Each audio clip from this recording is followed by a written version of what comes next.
जय हिंद दोस्तों। मैं निखिल यादव आप लोगों का स्वागत करता हूँ एनसीईआरटी क्लास 9th में। ओल्ड एनसीईआरटी है तो आप लोगों को मैं शुरू से पढ़ाऊँगा क्लास 9th में पॉलिटिक्स। मैं इस चैप्टर में आपको इस तरह पढ़ाऊँगा कि आपको बुक उठाने की ज़रूरत नहीं पड़ेगी। यहाँ पे कुछ परिचय दिया है जो आप देख सकते हैं। मैं ये इसमें लाइन बाय लाइन से लाइन टू लाइन पढ़ाऊँगा आप लोगों को, तो फिर कोई प्रॉब्लम नहीं होगी। कोई भी प्रॉब्लम हो तो हमें एक बार ज़रूर कमेंट करके बताइएगा, हम आपको ज़रूर पूरा बहुत अच्छे से समझाएंगे। इसमें बता रहा है लोकतांत्रिक किसको कहते हैं, लोकतंत्र क्या है। इस चैप्टर में लोकतंत्र में आपको सरकार के विभिन्न रूपों के बारे में पढ़ चुके हैं। लोकतंत्र की अब तक की आपको समझ के आधार पर कुछ उदाहरण देते हुए सरकारों की कुछ समस्याएं विशेष होती हैं, सामान्य विशेषताएं लिखिए। ऐसा पूछता है एग्जाम में अधिकतर, लोकतंत्र क्या है, लोकतंत्र के प्रकार बताइए, विशेषता बताइए। लोकतंत्र सरकार उसी को कहते हैं जैसे हमारा भारत देश है, यहाँ पे लोकतांत्रिक देश है। यहाँ पे सभी लोग मिलजुल कर रहते हैं और जनता द्वारा चुने गए प्रतिनिधित्व को ही यहाँ पे प्रधानमंत्री, सीएम, ये सब हम ही लोग चुनते हैं, इसलिए लोकतांत्रिक देश है। तानाशाही देश वो होता है जहाँ पे कि जनता को नेता चुनने का अधिकार नहीं होता है, वो देश लोकतांत्रिक नहीं होता। तो गैर गैर लोकतांत्रिक उसको कहते हैं, और लोकतांत्रिक देश हमारा भारत होता है। जैसे हमारा भारत जो है 1947 में जब आज़ाद हुआ था, तब से ही आज तक, उसके बाद से ही गांधी जी ने ऐसे ऐसे नियम बना दिए जिससे हमारा भारत लोकतांत्रिक सरकार बनने, मतलब लोकतांत्रिक देश बन गया। नहीं तो हमारा देश भी रहता है एक तानाशाही देश की तरह। बट चलिए हम आगे पढ़ते हैं क्योंकि हमारे पास ज़्यादा टाइम नहीं है। और हम बता देना चाहते हैं, अगर चैनल पे आप लोग नए नए हो तो ज़रूर हमारे चैनल को सपोर्ट करिएगा। हम आप लोगों को बहुत अच्छे अच्छे कंटेंट देंगे, तो प्लीज़ साथ हमारा दीजिएगा। परिभाषा क्यों ज़रूरी होता है और क्या इसका मतलब क्या होता है। परिभाषा देखिए, अधिकतर एग्जामों में यही पूछा जाता है, परिभाषा ही पूछा जाता है। जहाँ तक इंटर लेवल तक थे आप लोग परिभाषा के दम पे सब कुछ कर सकते हैं। बहुत सारे एग्जाम में तो आप प्रीवियस ईयर का क्वेश्चन पेपर ही लगा के जाएंगे तो हो जाएगा। बीए में भी यही होता है, मगर आप मेरी बात सुने तो अब बीए और इंटर तक की पढ़ाई अगर आप मन से और पूरा एक भी बिना छोड़े सब कुछ पढ़ लेंगे तो आप कोई भी कंपटीशन का एग्ज़ाम बहुत आसानी से निकाल लेंगे, थोड़े से बस मेहनत से। चलिए अब हम आगे बढ़ते हैं। आगे बढ़ने से पहले हम आपको सबसे पहले ये बता दें कि जो अच्छे छात्र होते हैं वो लोकतंत्र परिभाषा को पसंद नहीं करते हैं, क्योंकि बुनियादी सवाल पूछना चाहते हैं। और अध्यापक मेंटली, मतलब ये होता है ना कि हमें ज़रूरी नहीं है कि किताबी भाषा ही में ही सब कुछ लिखे। सबसे सर्वश्रेष्ठ आंसर वही है जो हम पढ़ने के बाद अपने शब्दों में दे। तो इसलिए ये मत सोचिएगा। एग्ज़ाम में होता है भाई, क्लास में के टीचर्स थोड़ा होते हैं अड़भंगी होते हैं, वो लोग थोड़ा नहीं समझते हैं, तो आप लोग उनके खौफ से मत रहिएगा। एग्ज़ाम बहुत इजी होता है इंटर तक लेवल का। हाई स्कूल तो एकदम ईजी है, बस आप क्वेश्चन बैंक अच्छे से पढ़ लीजिए, आंसर लगा लीजिए। और इतनी तो सिलेबस भी कम है यार। जीवन परिचय 3 ठो याद कर लीजिए, एक ठो सब में से जो आएगा नाम डालो उनका, बस डाल दो किसी और का, सब कुछ हो ही जाएगा, नंबर मिल जाएगा। और ग्रेजुएशन में जाइएगा तो फिर जो सब्जेक्ट कमज़ोर होगा उसमें कुछ मनी रख दीजिएगा, जिससे कि काम हो जाएगा आपका। लिखने के बाद ही रखिएगा। और यहाँ पे बता रहा हूँ, यहाँ पे देखिए जैसे लिखा गया है, मेरी मैडम, मुझे यह तरीका ठीक नहीं लगता है। पहले लोकतंत्र व्यवस्था के बारे में चर्चा किया और अब आकर हम लोकतंत्र का मतलब जानने की कोशिश कर रहे हैं। मेरे कहने का मतलब यह है कि काम को ही हमें पहले करना था और पहले अध्याय वाली पढ़ाई अब क्या ऐसी ठीक नहीं है। मतलब ये सब क्वेश्चन देखिए विदेशों में लड़के करते हैं, हमारे देश में ये नहीं होता। लोकतंत्र का मतलब बताएंगे तो भाई क्या करेंगे जान के, हमें नेतागिरी नहीं करना, ये शब्द बोलेंगे।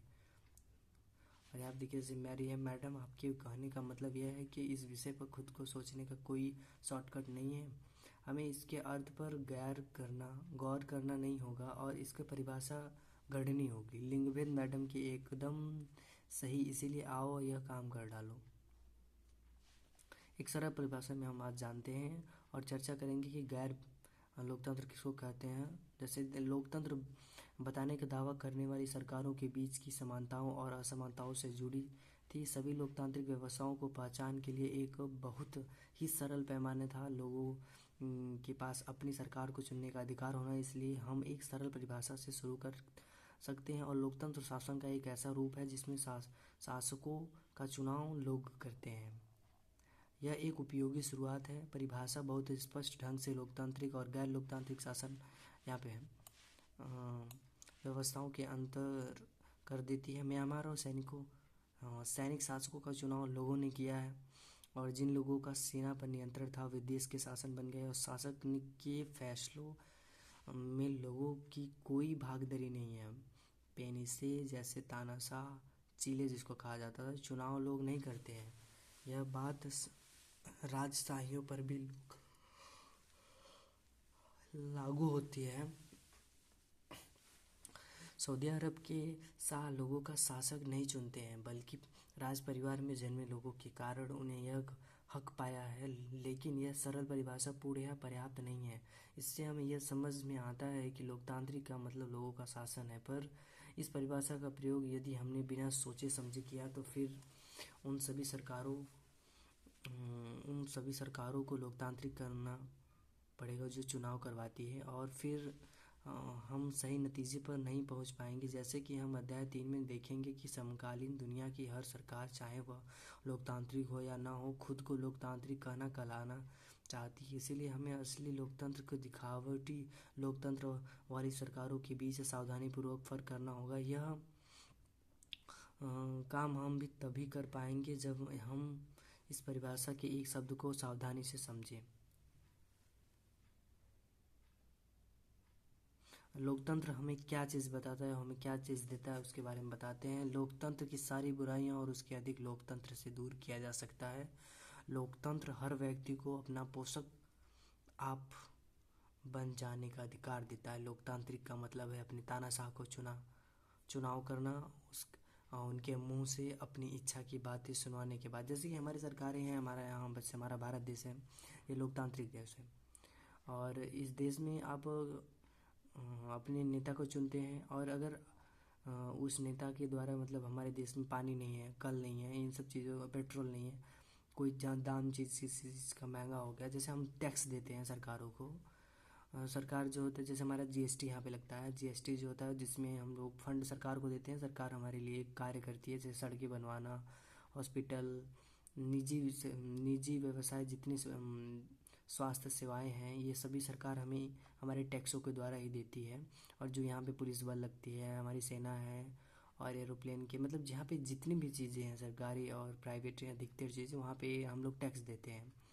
मतलब जी हम लोग किसी कंपनी से कोई प्रोडक्ट खरीद रहे हैं तो वहाँ पे भी जीएसटी लगता है, तो वो टैक्स हम कंपनी को नहीं देते। वो कंपनी तो 5 रुपये अपना लेगी, मगर उसमें 3 रुपये अपना कंपनी लेगी, 2 रुपये जो है सरकार ले लेगी। तो हमें टोटल अकाउंट के बारे में बताया जाता है, जिसमें से वो कंपनियां जो है सरकार को पैसा देती है। उसी प्रकार हमारे देश में लोकतांत्रिक देश का मतलब ये भी है कि अगर सरकार जैसे कि है और कोई काम कर रही है और हमें नहीं पसंद है, जैसे हमारे अरावली पे इसमें काट दिया जा रहा है, उसके सरकार ने कहा है जो 100 मीटर से छोटा है उसको पहाड़ी को काट दिया जाए, और ये जो खनन माफिया लोग हैं, ये लोगों के लिए छुटकारा मिल गया। मतलब ये लोग भी देखो यार गजब है, मतलब कि हमारा देश, उन लोगों को ये है कि पैसा कमा लेंगे। भाई अब पैसा कमा के करोगे क्या? अगर यहाँ पे सांस लेने के लिए नहीं रह जाएगा तो पैसा क्या करोगे? लेके तो जाओगे नहीं कहीं, और पैसे से तुम ऑक्सीजन खरीद नहीं पाओगे, और सारे पेड़ काट दिए जाएंगे तो फिर क्या करोगे यार? खनन के लिए तो बहुत सारा रेगिस्तान है, उसमें खनन करो ना, देखो क्या निकलता है, कुछ ना कुछ तो निकलेगा ही। भाई जहाँ करना है वहाँ लोग नहीं करेंगे, और जहाँ पे हरियाली है, शांति है, वहाँ पे किसी को नहीं पसंद। अगर वही पेड़ पौधे अगर कोई मनुष्य का घर होता तो क्या ऐसी तोड़ दे देती सरकारें कि 100 मीटर से ऊंचा है, 2 तल्ले से ज़्यादा जिसका घर नहीं है उसको तोड़वा दीजिए? ऐसा कोई करता है क्या? तो ऐसी सरकारें हैं हमारी कुछ, जो आपको लोकतांत्रिक सरकार है, इसको हम लोगों को नहीं पसंद आए तो इसके प्रति हम धरना प्रदर्शन कर सकते हैं। जैसे राजस्थान के लोग, पंजाब के लोग, जिसको जिसको देखिए नुकसान है वो जा रहे हैं। हमारे देश में एकता तो बहुत थी पहले, मगर अब नहीं है। अब लोगों को ये है बस पैसा कमाओ। जैसे वो जो खनने के लिए बोल दिए होंगे, जो लोग काम करने जा रहे हैं उनका भी तो घर परिवार होगा ना। वो लोग चाहते तो कह देते सर हम ये नहीं कर सकते, ये इनको नुकसान होगा, ऐसे हमारा परिवार है। क्योंकि उस देश के, उस राज्य के, उस जगह के तो लोग नहीं होंगे, वो दूसरे जगह के होंगे। भाई अब कहीं से भी हो, अगर वहाँ पे नुकसान होगा तो ग्लेशियर पिघलेगा, ग्लेशियर पिघलेगा तो सबको प्रॉब्लम होगी धीरे धीरे। तो इसीलिए भाई इन सब चीज़ों पे ध्यान देना चाहिए। छोड़िए, इस टॉपिक पे हम बात ना करें। और और हम बात करते हैं लोकतंत्र की विशेषताएं। हमने इस सरल परिभाषा के साथ शुरू की है कि लोकतंत्र शासन का एक रूप है जिसमें जनता शासकों का चुनाव करती है। इससे अनेक सवाल उठ खड़े होते हैं। जैसे पहले परिभाषा हम बताते हैं। इस परिभाषा के अनुसार शासक कौन है? किसी सरकार को लोकतांत्रिक कहे जाने के लिए उसके किन अधिकारों का चुनाव होना आवश्यक है। लोकतंत्र में वे कौन से फैसले हैं जो बिना चुने हुए अधिकार भी ले सकते हैं। किस तरह के चुनाव को लोकतंत्र चुनाव कहते हैं। किसी चुनाव को लोकतांत्रिक कहने के लिए किन शर्तों को पूरा किया जाना चाहिए। कौन लोग शासकों का चुनाव कर सकते हैं या खुद शासक चुने जा सकते हैं। क्या इसमें प्रत्येक नागरिक का बराबरी की हैसियत से भाग लेना जरूरी है। क्या लोकतांत्रिक व्यवस्था अपने कुछ नागरिकों को इस अधिकार से वंचित कर सकते हैं। सरकार के कुछ स्वरूप को लोकतांत्रिक कहेंगे। क्या चुने हुए शासक लोकतंत्र में अपनी मर्जी से सब कुछ कर सकते हैं। लोकतांत्रिक सरकार के लिए कुछ लक्षण रेखाओं में बंधकर काम करना जरूरी है। क्या लोकतांत्रिक शासन व्यवस्था को नागरिक के कुछ अधिकारों का आदर करना चाहिए। आइए कुछ उदाहरण के साथ सब की बारी बारी से सोचते हैं। प्रमुख फैसले निर्वाचन नेताओं। पाकिस्तान में जनरल परवेज मुशर्रफ ने अक्टूबर 1999 सैनिक दल तख्तापलट की अगुवाई की। उन्होंने लोकतंत्र की ढंग से चुनी और सरकार को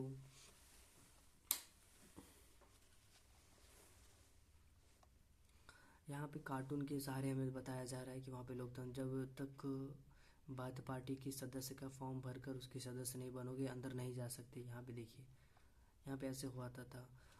यहाँ पे उखाड़ फेंकने और खुद को देश का मुख्य कार्यकारी घोषित किया है। इनमें हमें राष्ट्रपति घोषित किया और 2002 में एक जनमत संग्रह करा के अपना कार्यालय 5 साल के लिए बढ़ा लिया। पाकिस्तान मीडिया मानव अधिकार संगठनों और लोकतंत्र की काम कराने वाले ने आरोप लगाया कि जनमत संग्रह का धोखाधड़ी और इसमें बड़े पैमाने पर गड़बड़ी की गई। अगस्त 2002 में उन्होंने लीगल फ्रेमवर्क ऑर्डर के लिए पाकिस्तान के संविधान को बदल डाला। इस ऑर्डर के अनुसार राष्ट्रपति राष्ट्रीय और प्रांतीय असेंबली को भंग कर दे सकता। मंत्रिपरिषद के कामकाज पर एक राष्ट्रीय सुरक्षा परिषद की निगरानी रहती है जिसके ज़्यादातर सदस्य फौजी अधिकार है। इस कानून के पास हो जाने के बाद राष्ट्रीय और प्रांतीय असेंबली के लिए चुनाव कराए गए। इस प्रकार पाकिस्तान में चुनाव भी हुए। चुने हुए प्रतिनिधित्व को कुछ अधिकार भी, लेकिन सर्वोच्च सत्ता सेना अधिकारियों और जनरल मुशर्रफ के पास स्पष्ट। जनरल मुशर्रफ के शासन वाले पाकिस्तान को लोकतंत्र न कहने के अनेक ठोस कारण हैं, लेकिन यहाँ सिर्फ एक कारण पर यह चर्चा करते हैं। क्या हम कह सकते हैं कि पाकिस्तान के लोगों ने अपने शासकों का चुनाव किया? हम ऐसा नहीं कर सकते। लोगों ने राष्ट्रीय और प्रांतीय असेंबली के लिए अपने प्रतिनिधियों का चुनाव किया, लेकिन चुने हुए प्रतिनिधि वास्तविक शासक नहीं थे। वे अंतिम फैसला नहीं कर सकते। अंतिम फैसला सेना के अधिकारियों और जनरल मुशर्रफ के हाथ में था, जो जनता द्वारा नहीं चुने गए थे। ऐसा तानाशाही और राजशाही वाले अनेक शासक व्यवस्थाओं में होते हैं। वहाँ औपचारिक रूप से चुनी हुई संसद और सरकार तो होती है।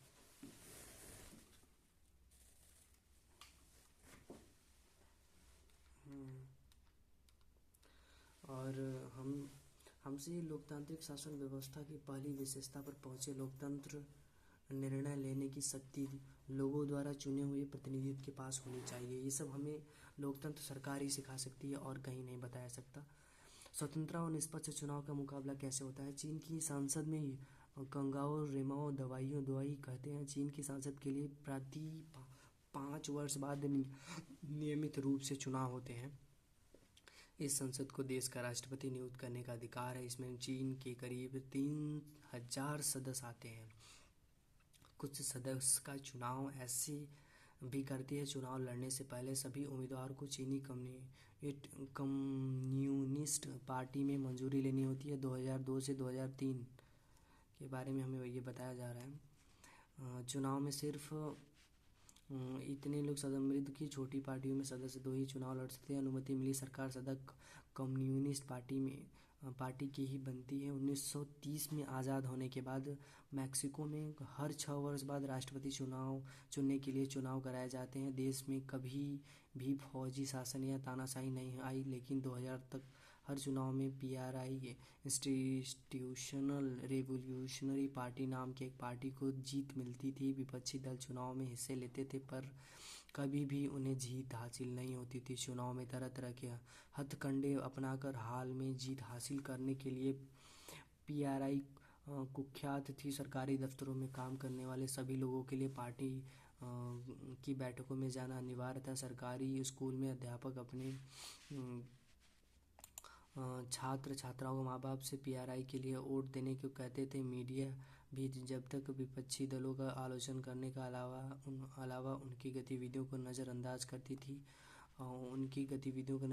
थी कई बार कदम अंतिम चरणों में मतदान केंद्रों के एक जगह से हटाकर दूसरी जगह कर दिया जाता था, जिससे अनेक लोग वोट नहीं डाल पाते थे। पीआरआई अपने उम्मीदवार को चुनाव अभियान पर काफ़ी पैसे खर्च करती थी। क्या उस बड़ी चुनाव को लोगों द्वारा, आप इस बात से तो समझ ही गए होंगे कि चीन में भी एक ये सब चीज़ें होती थी संसद में, कि वहाँ पे चुनाव होता था, बहुत सारे लोग वोट देते थे, मगर जीत हमेशा जो पहले जिसका था वो हमेशा जीतता था। विपक्षी दल का कभी जीत नहीं होती थी, जिससे वहाँ की पब्लिक और जनता परेशान हो गई थी कि यही बार बार कैसे जीतें, जो इस समय हमारे देश में भी है।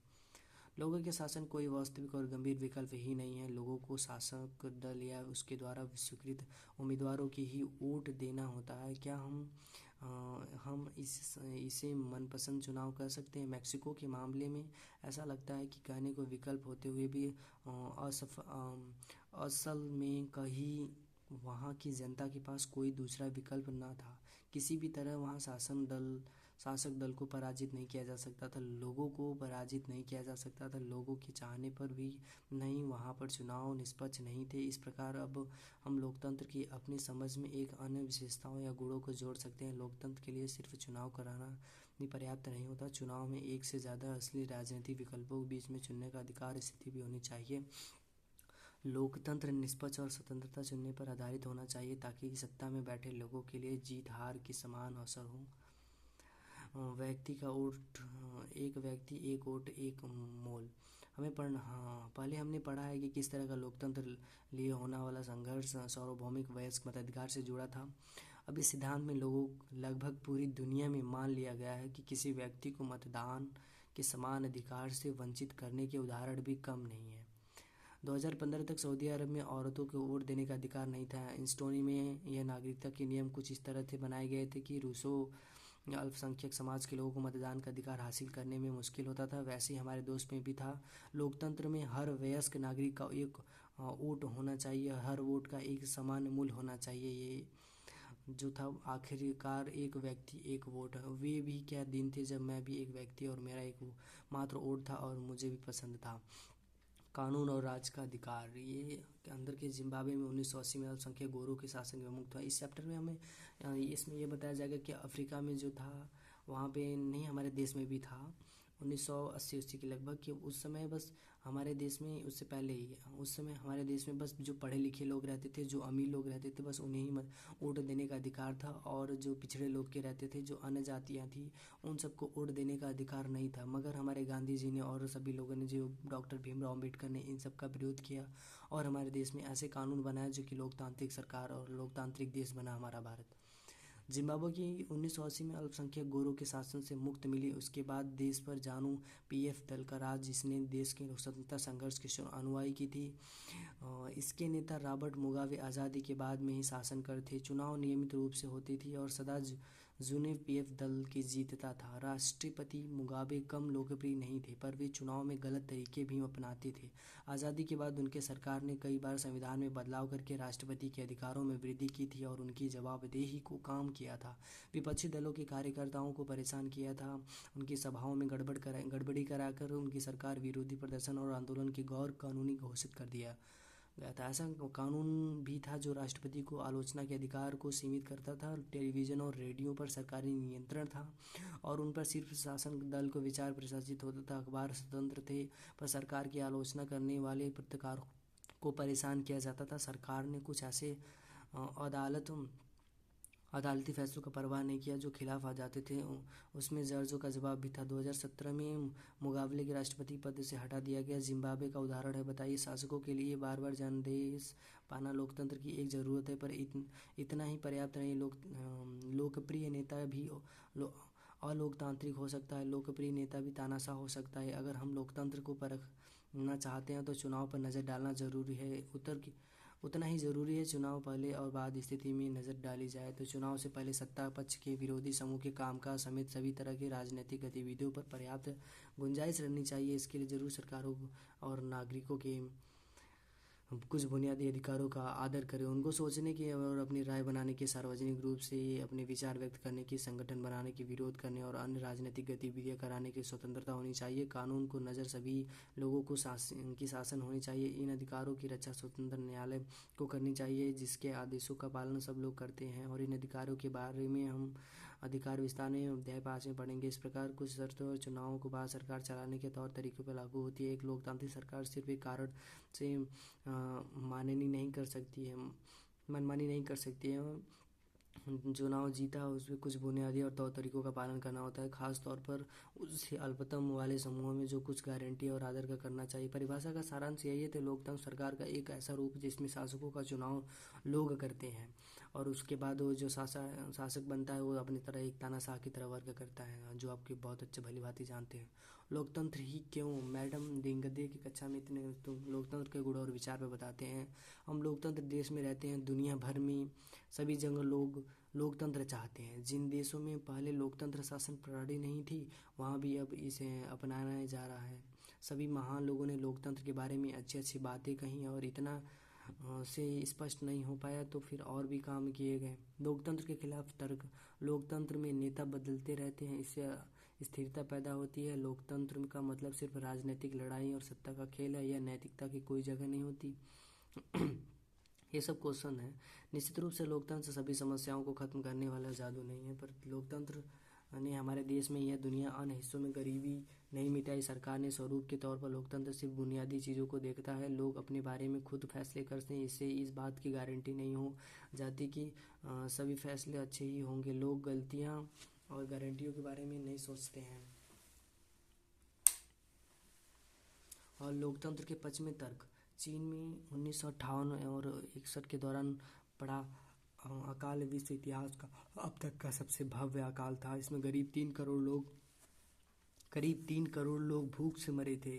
उन दिनों भारत की आर्थिक स्थिति चीन से कोई बहुत अच्छी नहीं थी, फिर भी भारत में चीन के समान अकाल और भुखमरी की स्थिति नहीं आई। अर्थशास्त्रियों का मानना है कि ऐसे दोनों देशों की सरकारी नीतियों के अंतर के कारण हुआ। भारत में लोकतंत्र व्यवस्था होने से भारत सरकार का खाद्य सुरक्षा के मामले में जिस तरह से काम किया